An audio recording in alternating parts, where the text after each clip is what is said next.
la PDG remarqua par hasard que l'homme qui ramassait des déchets recyclables ressemblait énormément à son père. Elle descendit rapidement de voiture, voulant lui poser des questions à ce sujet. Mais avant même qu'elle n'ait pu dire un mot, sa douleur à l'estomac se déclencha de nouveau. Voyant cela, l'homme sortit aussitôt de sa poche un biscuit fait maison et le lui tendit, disant qu'en le mangeant, cela soulagerait son estomac. La PDG en prit une bouchée et fut instantanément replongée dans le goût de son enfance. À l'époque, son plat préféré, ainsi que celui de sa sœur, étaient les biscuits faits maison de leur père. À cet instant, la PDG commença à soupçonner que cet homme qui ramassait les déchets pouvait être le père biologique qu'elle cherchait depuis toutes ces années. Elle suivit donc l'homme jusqu'au centre de recyclage, et lui demanda avec curiosité l'origine de ses biscuits. L'homme répondit qu'il les faisait lui-même, car il avait perdu sa femme très tôt et que la famille était extrêmement pauvre. Ses deux filles avaient l'estomac fragile depuis leur plus jeune âge. Alors il préparait ses biscuits pour leur tenir l'estomac. La PDG fut surprise d'apprendre que l'homme avait deux filles. Mais l'homme soupira en disant qu'il ne lui restait désormais qu'une seule fille, car sa fille aînée avait disparu après être tombée dans la rivière il y a 20 ans. En parlant, il sortit deux pendentifs presque identiques. La PDG les prit avec empressement pour les examiner. L'homme dit que ces pendentifs ne valaient pas grand-chose, et il allait ajouter que sa fille cadette refusait de les porter par mépris. Mais il se ravisa et décida d'en donner un à la PDG. À ce moment-là, quelqu'un pressa l'homme de déplacer sa charrette. Il dut donc repartir en hâte sur son tricycle. La PDG ordonna aussitôt à son assistante d'enquêter sur le passé de l'homme, et lui arrangea un travail facile de gardien de la vieille demeure, pensant que s'il était réellement son père biologique, elle ne le laisserait plus jamais souffrir. Pendant ce temps,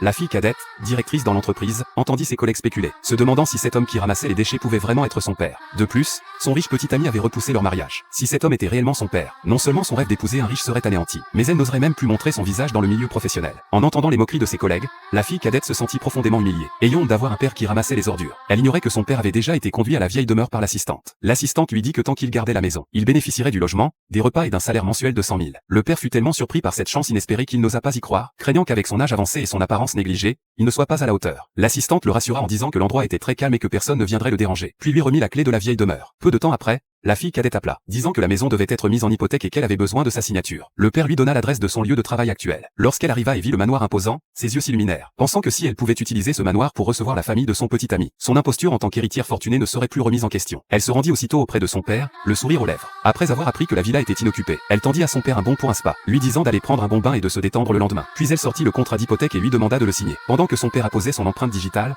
elle prit discrètement la clé de la villa, et lui rappela encore une fois de bien aller au spa le lendemain. Pendant ce temps, l'assistante remit les résultats de l'enquête à la PDG. La PDG constata que les informations correspondaient parfaitement à celles de son père. Mais pour en être absolument certaine, elle demanda à l'assistante d'organiser un test ADN. L'assistante mentionna alors que la sœur cadette de la PDG allait se marier, et que l'entreprise de la famille du fiancé souhaitait vivement coopérer avec eux. En entendant cela, la PDG envoya immédiatement un contrat d'1 milliard à son futur beau-frère, considérant cela comme un cadeau de mariage pour sa sœur. Elle décida également d'assister personnellement au mariage de sa sœur, prévoyant de se réunir